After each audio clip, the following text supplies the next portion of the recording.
तो इस भाग में आज हम लोग पढ़ेंगे उत्प्रेरण क्या है, उत्प्रेरण कितने प्रकार के होते हैं। तो उत्प्रेरण की परिभाषा के बारे में समझेंगे और उसके आज प्रकार के बारे में समझेंगे। तो इसका आंसर जो है बस थोड़ा सा आप लोग ध्यान दीजिएगा, परिभाषा आप लोग को याद हो जाएगा। तो याद रखिए, रासायनिक जो अभिक्रिया होता है तो रासायनिक अभिक्रिया में वेग को बढ़ा दे और या घटा दे, उसी को क्या कहते हैं, उत्प्रेरण कहते हैं। उत्प्रेरण वे पदार्थ होते हैं जो अभिक्रिया के दर को क्या कर दें, बढ़ा भी देती हैं या क्या कर सकती हैं, घटा देती हैं, उत्प्रेरण कहलाती हैं। तो जैसे मान लीजिए आप थोड़ा सा जो है आग जब जलाते हैं तो आग जब जलाते हैं तो जलता नहीं है, अगर उसमें थोड़ा सा मिट्टी का तेल इसके ऊपर गिरा दें और जलाते हैं तो तुरंत क्या होता है, जो लकड़ी होता है तुरंत क्या होने लगता है, जलने लगता है। तो हमारा उसमें उत्प्रेरक का कार्य कौन किया, तो जो मिट्टी का जो तेल है वह किसका कार्य किया, उत्प्रेरक का कार्य किया कि उस अभिक्रिया को क्या कर दिया, बढ़ा दिया। जैसे मान लीजिए आपका आग जल रहा है, उसमें पानी को डाल दें तो पानी डाल लेंगे तो क्या होगा, आग क्या होता है, बुझ जाता है, बुझ जाता है। तो इसमें क्या है, अभिक्रिया को वेग को क्या कर दिया, घटा दिया। तो आप लोग को समझ में आ गया होगा कि अभिक्रिया को वेग को बढ़ाता है और क्या कर सकता है, घटा भी सकता है। कौन, उत्प्रेरण। क्या होता है, उत्प्रेरण वे होते हैं जो अभिक्रिया के दर को बढ़ाते हैं और घटाते भी हैं। तो आप सभी विद्यार्थी अपने कॉपी में क्या कीजिए, नोट करते चलिए। तो यहाँ उत्प्रेरक की परिभाषा होगा, वे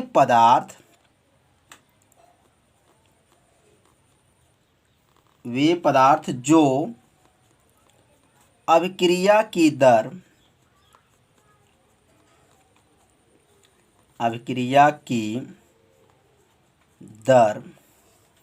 को बढ़ा देती हैं,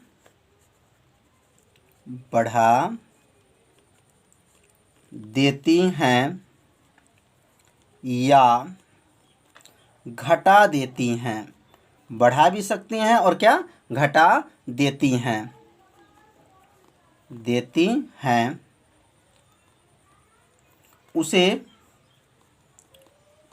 उसे उत्प्रेरक, याद रखिएगा, उसे क्या कहेंगे, उत्प्रेरक कहते हैं, उत्प्रेरक कहते हैं। और उत्प्रेरक की उपस्थिति में, और उत्प्रेरक के उपस्थिति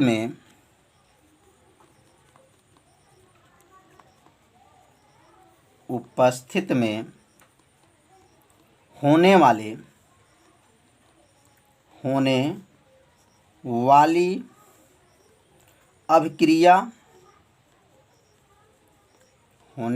अभिक्रिया को क्या कहते हैं, उत्प्रेरण कहते हैं, उत्प्रेरण कहते हैं। तो कितना आसान परिभाषा है, परिभाषा समझिए, आपको याद हो गया, बस 2 बार पढ़ लीजिए। वे पदार्थ जो अभिक्रिया के दर को क्या कर दे, बढ़ा देती हैं या घटा देती हैं, उसे उत्प्रेरक कहते हैं। और उत्प्रेरक के उपस्थिति में होने वाले अभिक्रिया को क्या कहते हैं, उत्प्रेरण कहते हैं। जैसे यहाँ पर 2KClO3 जब इसको गर्म करते हैं तो जो गर्म करते हैं तो ये धीरे धीरे जो है अभिक्रिया करता है, और गर्म करने के बाद से क्या बनेगा, 2KCl प्लस जो है यहाँ पे 3O2। तो जब इसको गर्म किया गया तो यह जो केमिकल बना, तो जब यह बनाया गया तो यह क्रिया जो है बहुत धीरे धीरे हो रहा है। अगर इसको हम इसका वेग को बढ़ाना चाहते हैं तो यहाँ एक उत्प्रेरक ले लिया जाए। अगर यहाँ पर MnO2 ले लिया जाए, अब इसके उपस्थिति में जो पोटेशियम क्लोरेट है, इसका नाम पोटेशियम क्लोरेट है, जब इसको गर्म करेंगे तो यह पोटेशियम क्लोराइड और ऑक्सीजन जो है बहुत तेज़ी से बनेगा। कब बनेगा, जब यह उत्प्रेरक उसके साथ रहेगा तो यह जो है रिएक्शन जो है बहुत तेजी से होगा। तो समझ में आ गया होगा MnO2 जो है यह क्या कार्य किया, तो यह उत्प्रेरक का कार्य किया। तो इसे पोटेशियम क्लोरेट को जब गर्म किया गया तो पोटेशियम क्लोराइड और ऑक्सीजन गैस बना। तो इसे जो है अपने कॉपी में क्या कीजिए, नोट कर लीजिए। अब अगला भी आप रिएक्शन को लिखना चाहें तो लिख सकते हैं। अगला है, जैसे मान लीजिए यह हाइड्रोजन है प्लस जो है ऑक्सीजन है, जब इसको गर्म करते हैं तो क्या बनता है, जल बनता है। क्या बनेगा, जल बनता है। तो अब ये जल बनेगा तो क्या यह अभिक्रिया क्या यह तेजी से बनेगा या धीरे धीरे बनेगा। तो अगर यहाँ पे हाइड्रोजन और ऑक्सीजन को मिला करके जब गर्म करते हैं तो यह जल बना। तो यह जब जल बना तो यह क्रिया जो है धीरे धीरे हुआ, धीरे धीरे जल बना। अगर उसमें एक उत्प्रेरक ले लिया जाए तो यह जल जो है तुरंत बन जाएगा। तो इसमें उत्प्रेरक क्या है, पीटी है। क्या है, पीटी, जो इसको प्लेटिनम बोला जाता है, पीटी। अब ये पीटी के उपस्थित में जब इसको गर्म करेंगे तो ये जल जो है क्या होगा, बहुत तेजी से बनेगा। तो यह पीटी किसका कार्य किया, उत्प्रेरक का कार्य किया। तो समझ में आ गया होगा कि उत्प्रेरक क्या होते हैं। उत्प्रेरक वे पदार्थ होते हैं जो अभिक्रिया को वेग को बढ़ा भी देती हैं और घटा भी देती हैं, उसे उत्प्रेरक कहते हैं। तो इसे अपने कॉपी में क्या कीजिए, नोट कर लीजिए। अब हम लोग पढ़ेंगे उत्प्रेरक के प्रकार। उत्प्रेरक कितने प्रकार के होते हैं, उत्प्रेरण के प्रकार। तो उत्प्रेरक जो होते हैं दो प्रकार के होते हैं। क्या होते हैं, उत्प्रेरक जो हैं दो प्रकार के होते हैं। तो अब यहाँ नीचे लिख लेंगे उत्प्रेरक जो है दो प्रकार के कौन कौन से होते हैं। तो यहाँ नोट कर लीजिए, पहले उत्प्रेरक दो प्रकार के होते हैं, दो प्रकार के होते हैं। पहला का नाम है समांग उत्प्रेरक और दूसरा का नाम है विषमांग उत्प्रेरक। इसको समांगी उत्प्रेरक भी आप लिख सकते हैं, समांग उत्प्रेरक। पहला का नाम समान उत्प्रेरक प्रेरण और दूसरा का नाम है विषमांग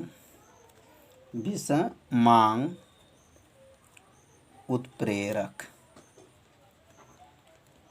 तो अब हम लोग पढ़ेंगे समान उत्प्रेरण क्या होता है और उसके बाद से पढ़ेंगे विषमांग उत्प्रेरक क्या होता है। तो नाम से ही आप परिभाषा बना सकते हैं। समान मतलब बराबर और विषमांग का मतलब बराबर नहीं। तो यह समान उत्प्रेरण क्या है, तो इसमें लिखेंगे वे उत्प्रेरक, ध्यान देंगे, जिसमें उत्प्रेरक और अभिकारक, उत्प्रेरक ध्यान दीजिए क्या क्या, उत्प्रेरक और अभिकारक दोनों समान प्रावस्था में हों, उसे क्या कहेंगे, समान उत्प्रेरण कहते हैं। तो यहाँ पे लिख सकते हैं जब उत्प्रेरक और अभिकारक मतलब उत्प्रेरक भी होगा और क्या होगा, अभिकारक, दोनों समान प्रावस्था में होते हैं,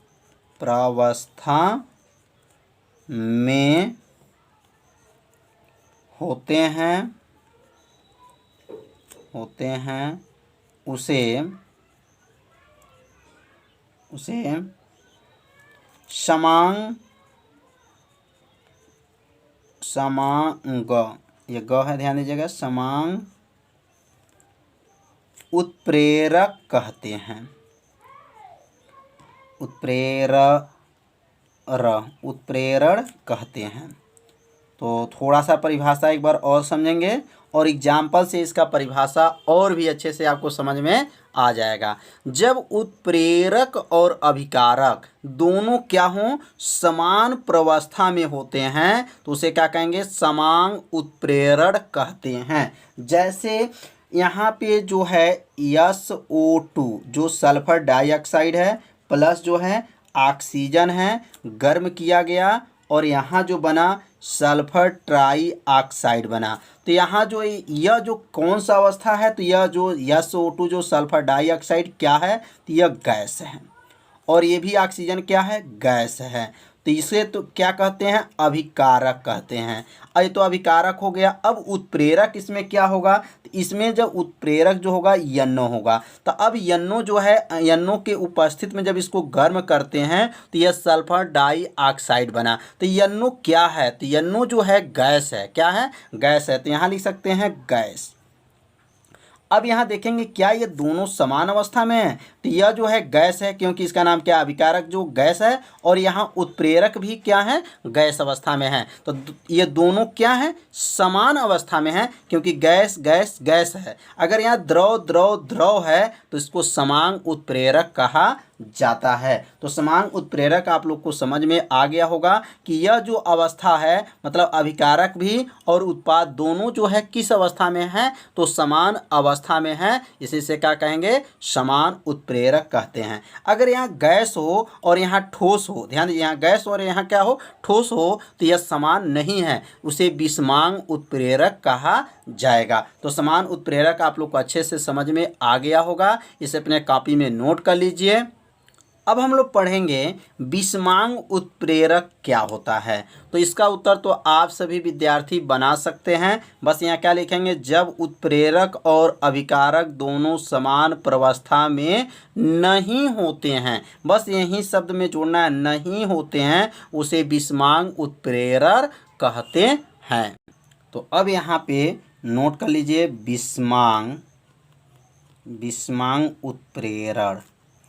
तो इसका परिभाषा तो कई विद्यार्थी नोट कर लिए होंगे कि जब उत्प्रेरक और अभिकारक, जब उत्प्रेरक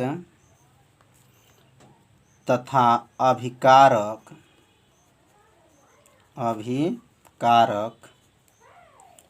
समान, अभिकारक दोनों समान प्रावस्था में,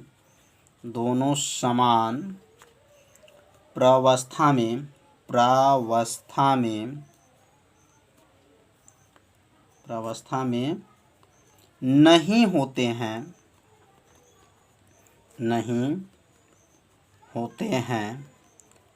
उसे विषमांग उत्प्रेरक कहा जाता है। क्या कहते हैं उसे, विषमांग उत्प्रेरण कहते हैं। तो समांग और विषमांग में क्या अंतर है, बस यहीं पर अंतर है।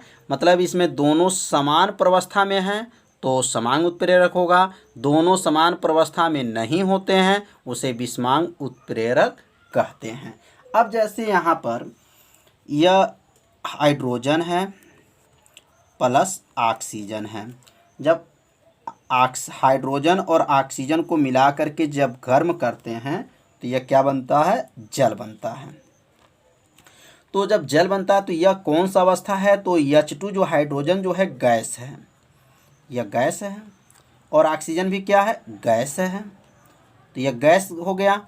जब ये दोनों को जब गर्म किया गया तो क्या बना, जल बना। लेकिन जल जब बना तो यह जो अभिक्रिया धीरे धीरे हुआ, तो इसमें जो है एक उत्प्रेरक लिया गया जिसे अभिक्रिया का वेग को क्या हो गया, बढ़ा दिया। तो यह उत्प्रेरक का नाम क्या, पीटी है। तो यह पीटी के उपस्थित में जब गर्म किया जाता है तो यह जल बनता है। तो जब जल बना तो यह पीटी क्या है, तो पीटी जो है ठोस अवस्था में होता है। किस अवस्था में, ठोस अवस्था में पीटी होता है। तो अब यहाँ देखेंगे ये गैस है और यह क्या है, ठोस है। तो ये दोनों क्या है, समान अवस्था में नहीं है क्योंकि ये गैस और यह क्या है, ठोस है। यह ठोस जो है अलग हो गया। अगर ये गैस गैस गैस होता तो उसको क्या कहते हैं, समान कहा जाता। अब यहाँ गैस है और यहाँ क्या है, ठोस है। तो यह बराबर नहीं है, और बराबर नहीं है तो इसे क्या कहेंगे, विषमांग उत्प्रेरक कहा जाता है। अब यहाँ पे जो है नाइट्रोजन, एक रिएक्शन और नोट कर सकते हैं। आपके द्वारा देखेंगे तो बुक में बहुत से रिएक्शन दिया गया है, आप चाहे बहुत से लिख सकते हैं, लेकिन आपको एक ही रिएक्शन आपका काफ़ी है आपको समझने के लिए। अब यहाँ पे जैसे मान लीजिए नाइट्रोजन है और यहाँ क्या है, हाइड्रोजन है, तो इसे गर्म करते हैं तो आप लोग पढ़े होंगे क्लास 10 में, जब यहाँ पे नाइट्रोजन और हाइड्रोजन को जब गर्म करते हैं तो क्या बनता है, अमोनिया गैस बनता है। तो अमोनिया गैस तो बनता है, लेकिन किसके उपस्थित में बनता है, तो यह उपस्थित है, याद रखिए, लोहा, EFI के उपस्थित में जो है अमोनिया गैस बनता है। तो अब अमोनिया गैस तो बन गया, तो अब अमोनिया गैस जो बना है यह पता लगाएंगे कि यह समांग उत्प्रेरक है कि विषमांग उत्प्रेरक है। तो यहाँ देखेंगे ये कौन अवस्था है, तो यह गैस है। नाइट्रोजन जो है क्या है, गैस है। ऑक्सीजन, यहाँ पर जो हाइड्रोजन जो है क्या है, गैस है। मतलब नाइट्रोजन भी गैस होता है और हाइड्रोजन भी क्या होता है, गैस होता है। और यह भाई लोहा, तो लोहा क्या होता है, वह ठोस होता है। क्या होता है, ठोस होता है।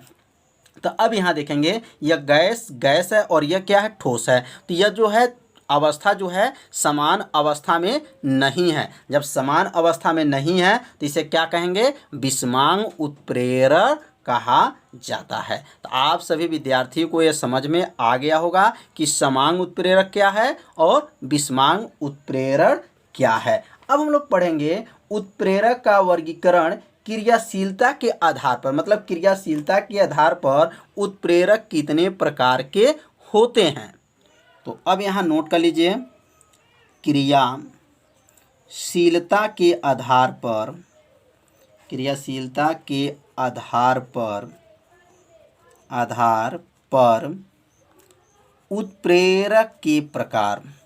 तो क्रियाशीलता के आधार पे उत्प्रेरक के प्रकार मतलब कितने प्रकार के होते हैं।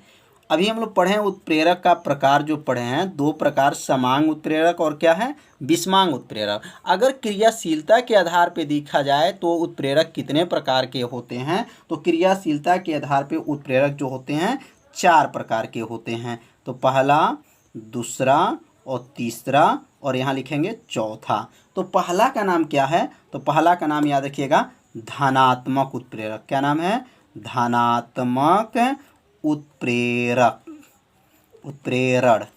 उसके बाद से है ऋणात्मक। पहला क्या नाम है, धनात्मक उत्प्रेरक और दूसरा का नाम है ऋणात्मक उत्प्रेरक। तो दो तो ऐसे ही याद हो गया, धनात्मक ऋणात्मक। और तीसरा का नाम है स्व उत्प्रेरण। और चौथा का नाम है प्रेरित। क्या नाम है, प्रेरित उत्प्रेरण। तो यह जो है 4 उत्प्रेरक के बारे में अब पढ़ेंगे। धनात्मक उत्प्रेरक क्या है, ऋणात्मक उत्प्रेरक क्या है, स्व उत्प्रेरक क्या है और प्रेरित उत्प्रेरक क्या है। यह चारों में से याद रखिए, एक क्वेश्चन जो है आपको बोर्ड के एग्जाम में हर साल के पेपर में पूछा जाता है। तो आप सभी विद्यार्थी ये चारों हेडिंग को अच्छे से याद कर लीजिए। इसमें से एक क्वेश्चन तो हर साल आएगा, तो आप सभी से अच्छे से इसको याद करना है। तो कल के वीडियो में धनात्मक, ऋणात्मक, स्व और प्रेरित उत्प्रेरक को बताया जाएगा। तो आज का वीडियो कैसा लगा आप लोग जरूर कमेंट कीजिए, वीडियो को लाइक कीजिए। चैनल पर आप पहली बार आए हैं तो मेरे चैनल को सब्सक्राइब भी कर लीजिए, क्योंकि आपके लिए लाइव क्लास को चलाया जा रहा है। तो आप सभी विद्यार्थी वीडियो को जरूर लाइक कीजिए। तो आज के वीडियो में इतना ही। अब कल मिलेंगे 7 बजे शाम को। अब यह धनात्मक उत्प्रेरक, ऋणात्मक उत्प्रेरक, स्व उत्प्रेरक और क्या है, प्रेरित उत्प्रेरक को लेकर के आएंगे। तो आप लोग विद्यार्थी 7 बजे वीडियो देखना न भूलिए। तब कल मिलते हैं, तब तक के लिए सभी विद्यार्थियों को नमस्कार।